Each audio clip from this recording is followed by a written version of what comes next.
Hey everybody, Dee Williams here, and you are listening to episode number 12 of the Staffing Startup.tv podcast. Let's get fired up.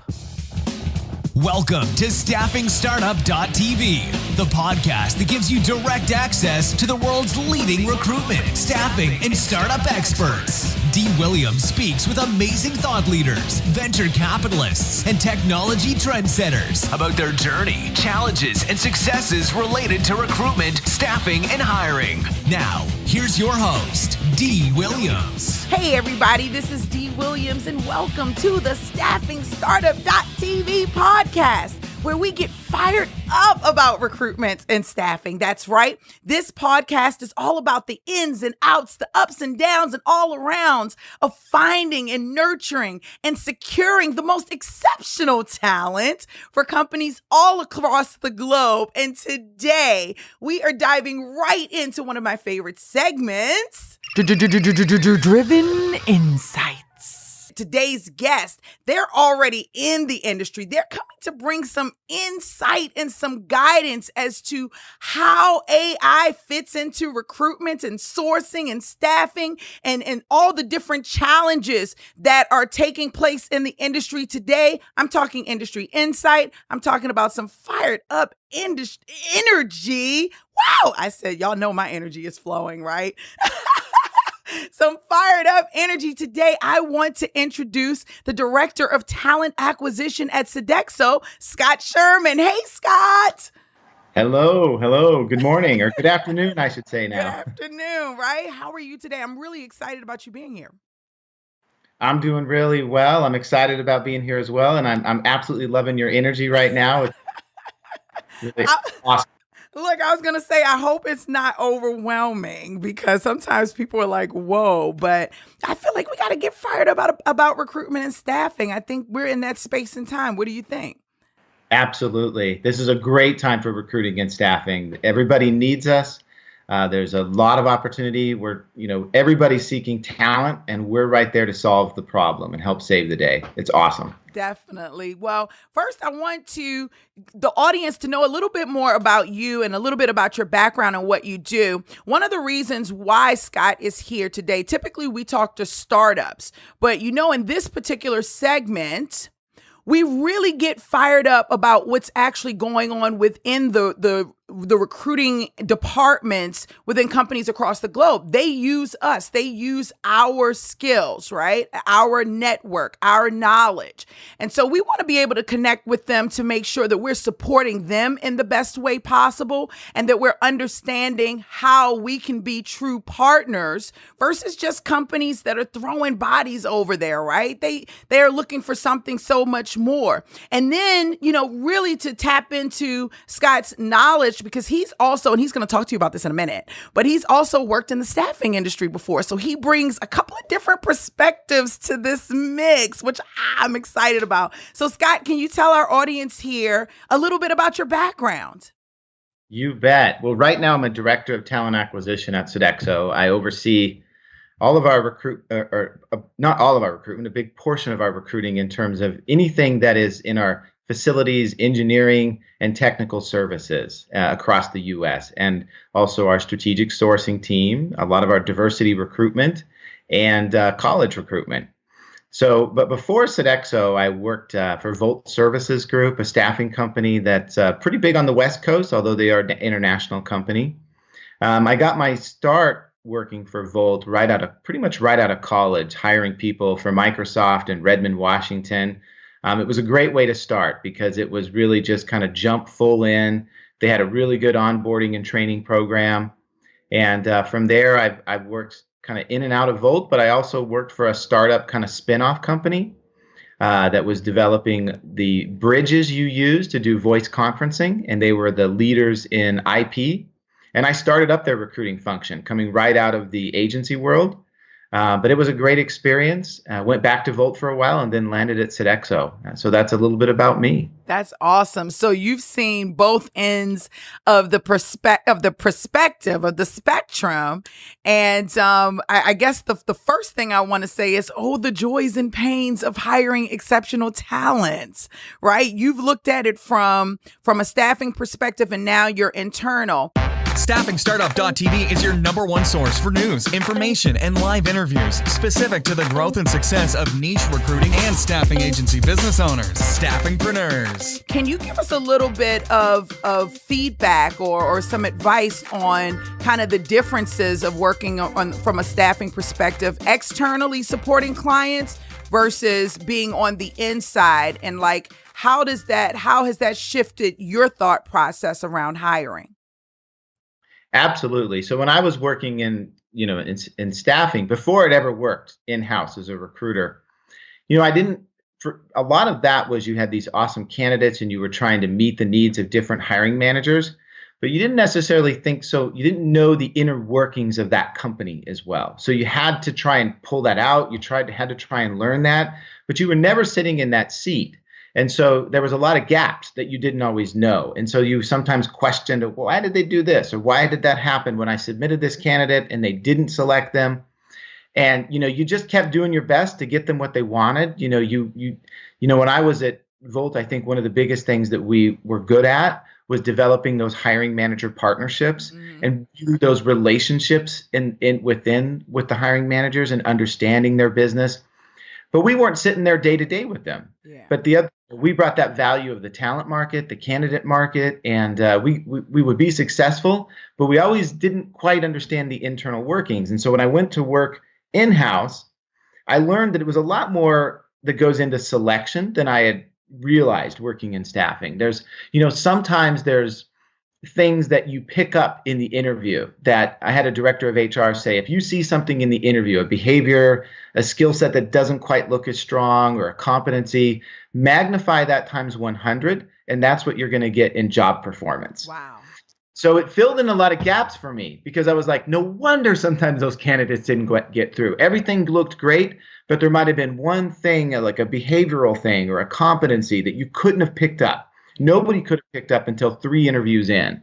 But from a company perspective, they're thinking a 10-year employee sometimes, or a 3 to 5 year minimum, right? And so it's a little bit different decision than you might have been thinking about when you're just trying to get the best possible person to them to interview. Yeah. Definitely. And it's so interesting that you said that.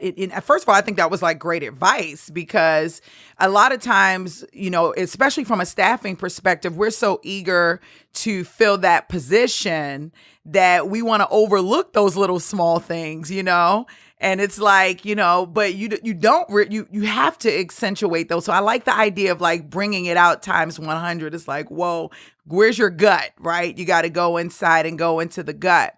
So do you find that, when you brought up a major point. You said, when you're on the staffing side, you don't really get to understand or know the inside job of what's going on inside of a company.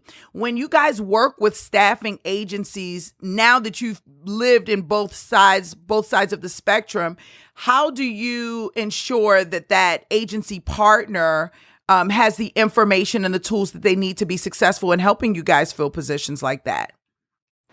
Right.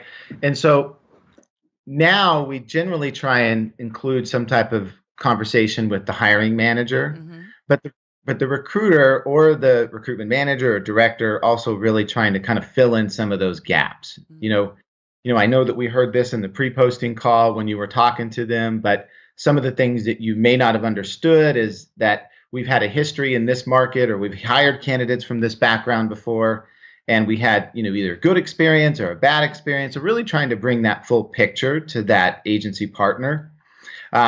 We have worked with them not as much at Sodexo, although we have. And a lot of times when we're bringing in an agency, it's, really a unique situation, a difficult market to recruit in. And so we really want to share, look, we've gone down this road, we've tried these approaches, and, this hasn't worked, or we've already talked with candidates with, a background in manufacturing, and that didn't apply as well to this particular market. So we try and bring them up to speed. When I was working in the startup spin-off environment, we at the time, and this is going to date me a little bit, but we were looking for C++, Unix, Solaris engineers, application layer. And I knew our technical stack. I sat in on interviews. I watched the coding interviews, and I had really had to learn what the feedback meant from engineers. They would tell me, well, this person isn't smart. And be like, what does that mean? They're not smart. Well, when I sat in on their interviews, I realized what they meant. They just meant that this person would try and solve a problem and then they just stopped. They wouldn't look at it from multiple angles. They couldn't get outside of the box, or they might solve it in the most optimal way, but then they couldn't solve it any other way, like a lesser way. And so I would then say, look, when I worked, I was a one person recruiting team there, and I needed a lot of agency partners at the time. I mean, I was sourcing, I was hiring engineers, but I had way more volume than I could handle. So I had to bring them in and say, this is what we mean when we say that they didn't interview well. They didn't solve problems well. They would, if they were writing some code, they wouldn't look at the entire application and all the source code. That code might break everything else, even though it was written wonderfully. Right. So really kind of filling them in our culture, in our design environment, and some of the problems we were trying to solve. And then honing them in, because a C++ Unix Solaris programmer at the time, that could have been so much. I mean, that could have been a user interface. It could have been, it could have been in the application layer. It could have not been in a Solaris environment at all. But so we were, I was really trying to bring them in. Look, if they're in the application layer, but they're writing stuff that's going to, go down through APIs, interface with our hardware, bringing them into that environment so that they could hone in on their searching too. Yeah. That was what I had to spend a lot of time doing, but I had to know that myself to not only source and recruit in that space, but how can you bring a partner on if you can't get them honed in where they're supposed to source? Otherwise, they're going to be out there searching all over the world. Yeah. I mean, and they're not bringing you that niche that you're really looking for. That's exactly right. That's one of the reasons why, I really teach niche. I teach that like almost they say I preach it. I don't like that term, but it's like the more you know your market, the more valuable you are to all parties. And that's what you're basically saying at the core. So from a newbie perspective, I have a lot of professionals that are listening in on this call. And they're thinking, I want to get into recruitment and staffing. I want to be a true value.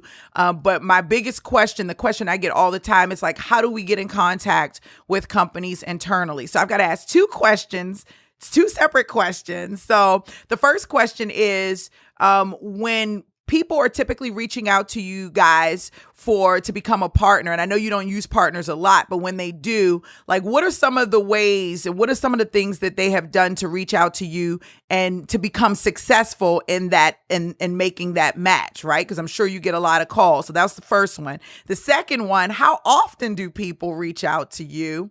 And then the third one is, what are things that you feel like you just should not do when you're attempting to reach out to someone to do business? Because I think this is a part of the conversation that people don't talk about often. Right. So the first thing is especially if you're going niche, I would understand, what is that niche and where do those people interact? Mm-hmm. So I'll give you an example. One of my business lines at Volt that I supported was the banking industry. And I was really, I thought at the time, this is before kind of the mortgage collapse and all of that, it was like you could not find people to work at banks. It was the most amazing candidate market for banking you've ever seen, so I got involved with where do the bankers go? What do they do? I had to become their peer. And I think that's the thing you got to think about, become their peer. So I would go and I met, it was the Rotary Club, the Kiwanis clubs, the Chamber of Commerce, and understand where those commercial bankers were and then I got to know their environment. And then, when I went to talk with HR or I went to talk with whoever was that decision maker that would sign on an agency, I was being presented as an industry expert, a subject matter expert in banking. And I kind of came in with an introduction. The head of commercial banking might say, we need to work with Scott at Volt. He really knows this market. And so then HR is like, yes, we need someone to help us here. And our business is recommending this person. So let's talk to them. Right. That got me in. Now, I'm not saying to go around HR because HR is going to be your partner, right? But if you already come with some kind of street credibility, they're going to be like, okay, the business is recommending this person. And now when you come in and start to interact with HR and they see you as a partner, you've already paved your way right there. So now within our company, within Sodexo today, I go out and find an agency if we're going to need them, because we're so specialized. When we need an agency, I'll look and I'll try and find those niche agencies. And because usually it's a unique scenario, and the business line facilities management, it's just not something really people specialize in. Right, exactly. So I'll go find them. So if you also have some type of way that someone can find you on the web, that they can find you on LinkedIn, that shows your specialty, that's the other piece. Like for some of the big, a big company like Sodexo, where usually it's, okay, we're in this situation. Someone like myself or, someone on my team is going to have to go out and identify some agencies, and we really got to do a kind of through search. Yeah. Now, I do get reached out to a lot by agency partners. And a lot of times I'll just reply back and say, hey, thank you for reaching out. We're not in a spot where we need outside assistance, but I'll keep your information. The thing that I would recommend in those is just share what your specialty is. A lot of times I don't know what it is. I'm just really busy, and I respect that person for reaching out, and I want to at least get back to them. But if they just send a quick reply and says, great, you know what? This is what I specialize in. So if you're going to save my contact information, save it here. I'm accounting and finance. I'm software engineers. I'm construction. Whatever your niche is, share that. Yeah, that was awesome. Keep going. Yeah. Was there another part to it? I can't remember. No, you answered. And actually, what I want to do is I want to take a break, and then we're going to come back and talk really, really, really quickly about the AI space and talent search and AI, because I know that's something you're passionate about. So we're here with Scott Sherman, and give us one moment. We'll be right back. Stick around. Attention, all computer and information technology professionals. It is estimated that the business of placing contract technology workers is at least $1 billion industry. And today, we want to show you how you can become a supplier of tech talent to companies all over the world. That's right. You can put your IT colleagues on contract and build them out. It's not rocket science and is a great additional income. Let Staffingpreneurs Academy show you how to start your very own IT niche recruitment, staffing, and consulting business. Learn more at staffingpreneursacademy.com/IT.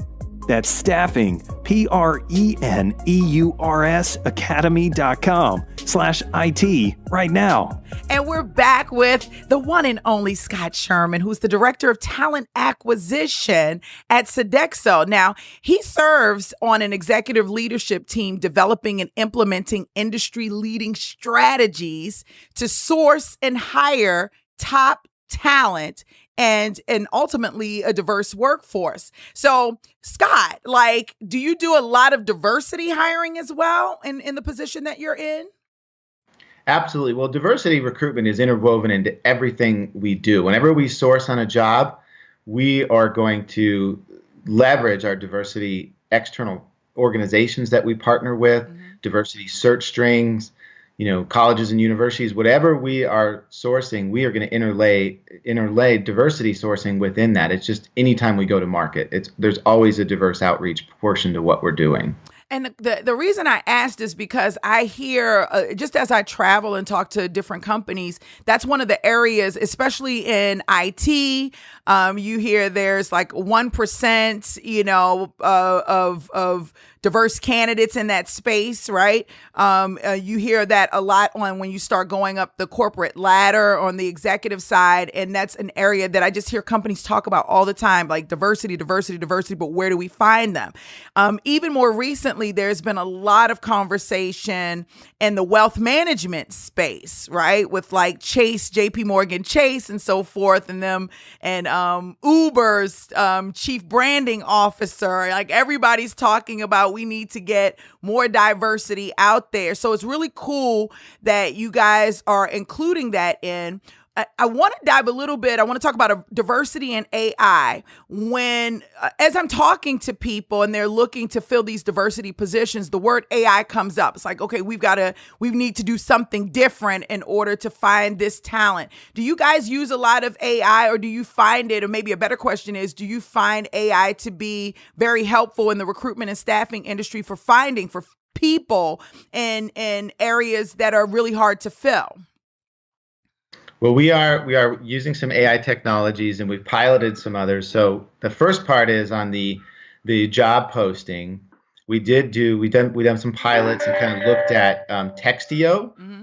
And Textio has some, it's basically kind of a combination of engineers and linguists that form that company out of Seattle. Textio will look at your job postings and make sure they're written gender neutral and more neutral in general. So sometimes you might be starting with your job posting and it could be excluding, just by the way it's written, either for gender diversity or even minority diversity. So we haven't really gone beyond just kind of piloting, but we learned a lot in that process. And how are we communicating the jobs that we're recruiting? We've used Hiring Solved quite a bit in lead generation and sourcing, and I really love that tool. And the thing that Hiring Solved does is it searches thousands upon thousands upon data points super fast. Wow. And it learns based on what you kind of teach it and coach it. The thing that it did for us is it really, in markets that we don't understand, it can help us really quickly learn those synonyms. And, it also kind of helps eliminate some of that unintentional bias that you might have when you're creating those searches or selecting candidates.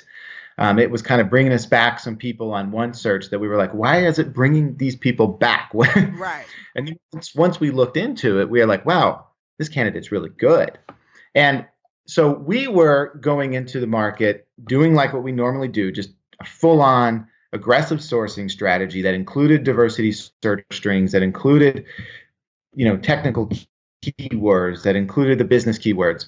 And we ended up sourcing a vice president, one of our engineering areas, that his initial resume we probably wouldn't have looked at, more from it just didn't seem to align technically with what we were looking at. Mm-hmm. But Hiring Solved, because it was kind of comparing different data points so much more quickly than a human could, it brought this person back, and we're like, wait a minute, it must be bringing them back because they're listing out, all of their work in asset management and facilities engineering, and it's just a different take than how we would.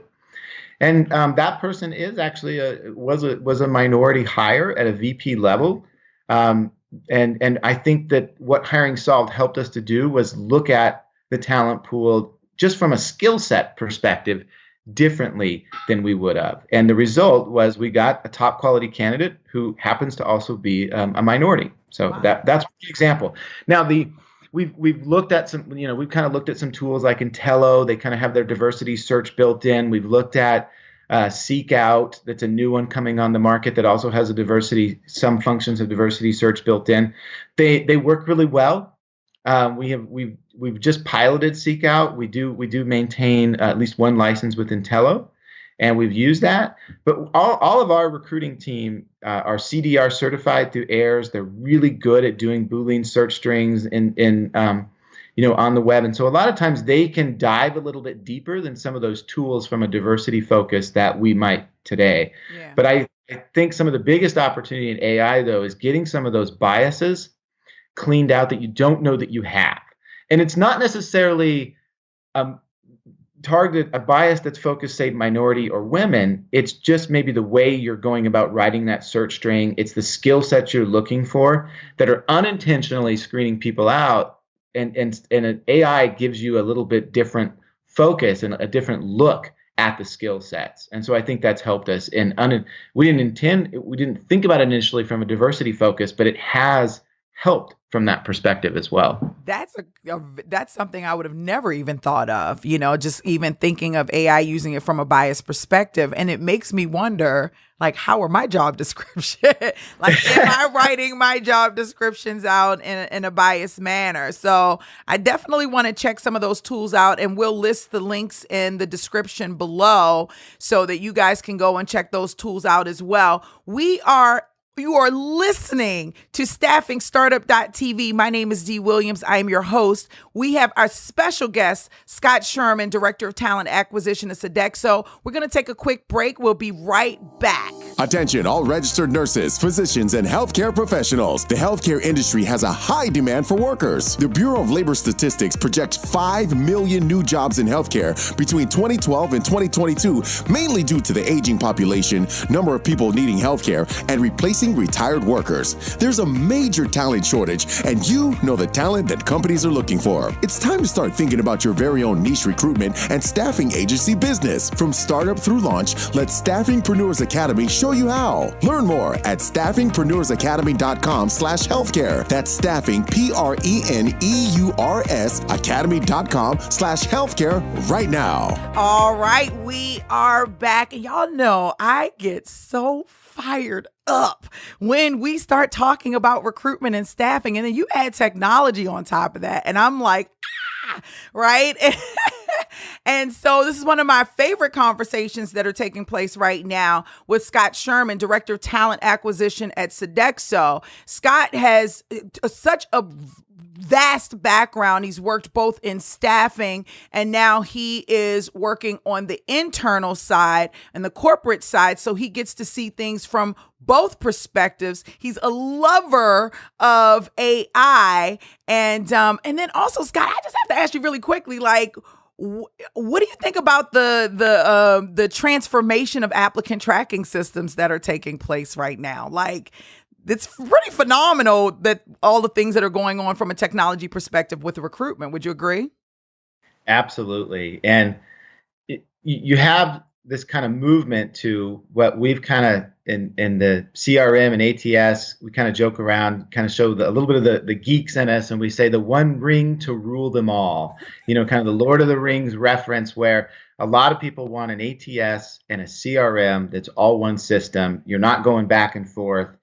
But one of the challenges is I don't know that the ATS players really fully have understood the CRM space. Yeah. And some of the CRM players don't really understand a lot of the compliance and the really rigidity, I guess is that the word, that you need in a CRM. I mean, you get a company that's a federal contractor and they're hiring thousands of people a year. They need an ATS that's reliable, that is going to hold up in court. Right. When you're out in the CRM, though, you're in the gray. You're in this creative space. That's where I love to live, because you're out there. You can try stuff. You can, experiment. You don't want to go experiment in your ATS. Right. So we're kind of going through a disruption right now, because, recruiters are saying, I don't want to go in 5 million different systems. Yeah. And candidates are logging in and creating a talent community profile. Then they got to log in again and apply in an ATS, and it's just a bad experience. So we got to get some changes. Now, when you layer in artificial intelligence, now you're getting into, if you go to you have to mirror consumer experiences. Like if you're going to go purchase something on Amazon or, just about any site, there's a chatbot that can help you. There's different things that can happen. And if you don't have that type of experience in your job application process, it can be frustrating for candidates, because it's a gap in their expectations. Yet I was reading, I think it was SmashFly, which is one of the CRM companies. They have some great stuff. They did a nice study, a 3-year study. And in 2017, like only 1% of Fortune 500 companies had a chatbot or something like that in their career site. Now, they said in 2018, that number is going to go up dramatically. Right. But ATSs have to think differently. Like, wow, when you go to a career site, which a lot of your career site, a lot of times it interacts so much with your ATS. If you don't have some of these AI components, someone like a chatbot that can help you, and even the chatbot that can stay with you throughout the entire process. So you saw iCIMS. iCIMS is a great ATS. That's who we use. They purchased Text Recruit. Yes, they did. Text Recruit has a chatbot. It has a lot of functionality. I've talked with the folks at Oracle HCM. They have a lot of artificial intelligence that they're interweaving within that. And then you've got some great companies like Paradox that has Olivia, which is an assistant that can help you throughout the process and will integrate with a lot of ATS and CRM. So I think you'll see a big digital disruption going on right now. The challenge is companies didn't budget for that, right? Companies budgeted for ATS, they budgeted for CRM, they budgeted for their marketing, to go post jobs. And now you've got all this AI interweaving, and you're not getting rid of the other stuff. Right. You're just putting in AI. And so it's, we're having to think differently about how do we budget, how do we integrate AI in a way that we can afford, in a way that gets us an ROI. And we're not in a position where, say replace people. You because you still need people to go out and source, recruit, and manage the relationship. So it does make things a better candidate experience. It does make for more efficient sourcing, but it's a need that's been a long time coming because we're already behind the game and just meeting the demand of hiring right now. The StaffingStartup.tv podcast is intended to provide you with tips, tools, and strategies that will help you make better decisions. Although we're licensed and authorized, we don't provide financial advice. So please consider your own situation or get advice before you make any decision based on anything in our podcast. Visit StaffingStartup.tv to learn more about how we're regulated or access our terms and conditions. Yeah, that and I think that we do have some companies that are playing in that space. Loxo is doing some amazing things with AI. They have a CRM and ATS integrated. Their JobAdder has a CRM ATS. Crelate has a CRM ATS. So there are some newer companies that are definitely coming up and looking to really give companies like Bullhorn and iSIMS and a run for their money. They're trying to come in and I think everybody sees the gap, right? But I do think you bring up a very valid question. When you start adding in the bells and whistles, that price tag goes up. It's like, And so that's definitely something that folks should think about. Well, I have one final question. Like, you're absolutely amazing. And, and this is really more for the people that are aspiring to provide value to companies like yours. Like Sodexo is an amazing brand, right? And even though you guys may not use agencies that much, when you need a partner, someone out there is saying, I want to be that one to be able to provide that value. What is the one thing that you can tell a newbie or, about working with, a company such as yours? Like, what's that one thing that they should do before they ever pick up the phone, before they ever open their vocal cords? But, what's the one thing that you feel like they should do? So I think as much as they can, understanding the structure. And that's something that when I was at Volt, I would never have understood. A big company like Sodexo I'm sure companies just like us that are similar size, there are so many layers, there are so many complexities, there are so many needs within a company like Sodexo. But if you are, say, cold calling in to someone that doesn't have any influence or doesn't have any focus on what what you would help with, don't take that as, oh, got the wrong person, just hang up. Just take every opportunity as a little bit of learning. Okay, great. What do you do? Tell me a little bit about how if you can get somebody on the phone and they're going to talk to you. So what keeps you up at night? Mm-hmm. What is your staffing need? And even if it's not something you can service right away, you're going to learn a little bit about that structure and make a human connection. But it's kind of like when you're sourcing candidates. When you go to talk to a candidate, you talk about them first, right? You talk about them, you understand what they want, what are their needs, and then you start to layer in what you might be recruiting for. It's kind of the same when you go to talk to companies. Get them to talk about them, understand their structure, and then start to see where's your angle, how can you help, where are you going to come in? And it may not be that person, but they might be able to get you to that person, or at least point you in another direction in your research. So just take it all as a learning opportunity, and it's a process. It's iterative. You kind of keep circling back and expanding out until you finally get to that person that's like, oh, I've been waiting for you all along. I have 5 jobs and I can't fill them. Where have you been all my life? Right. Yeah, you'll find them. But you just got to understand that big companies are very complex. Yeah. And it's just a lot of layers. You just may not be connecting with that right person. You might not have found that need yet, but keep at it because it is out there, especially in this market.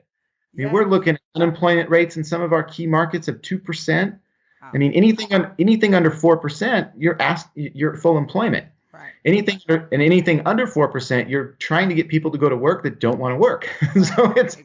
I mean, that's the reality right now. So there is a huge need for people to help recruit and find talent, and so you're in a hot spot right now, and you're valued, and you're really, it's a great place to be. Just kind of keep that bigger picture in mind. So, well, I really appreciate you so much. I know you've got to go, but first of all, you have to promise that you will come back. Will you come back? Sure. Yeah, this was fun. Thank you. Awesome. Listen, ladies and gentlemen, Scott Sherman, Director of Talent Acquisition at Sodexo. So thankful, so humbled that you were here. Thank you so much for your time, energy, and your talent. Scott, you are so much appreciated by our community. Well, thank you. Thanks for reaching out. It was fun to do. Thank you. Thanks. Really quickly, would you like to share how people can contact you? Sure. You can on Twitter, Scott in like Neil Sherman on Twitter. Or, I think it's Scott Sherman, SPHR is my LinkedIn one. So reach out to me on LinkedIn or Twitter. I'm happy to connect. Perfect. Thank you. Thanks again, Scott, for being here. Having a phenomenal day. Thanks for listening to the StaffingStartup.tv podcast. We hope you enjoyed this week's episode. If you'd like more information on any of our stories or would like to know how to get involved and share your story, head over to our website at StaffingStartup.tv. Don't forget to subscribe to our podcast on iTunes and please leave a 5-star rating and a super awesome review so others can enjoy the show too. Check out the live video footage on YouTube. Have a great week and we'll see you next episode.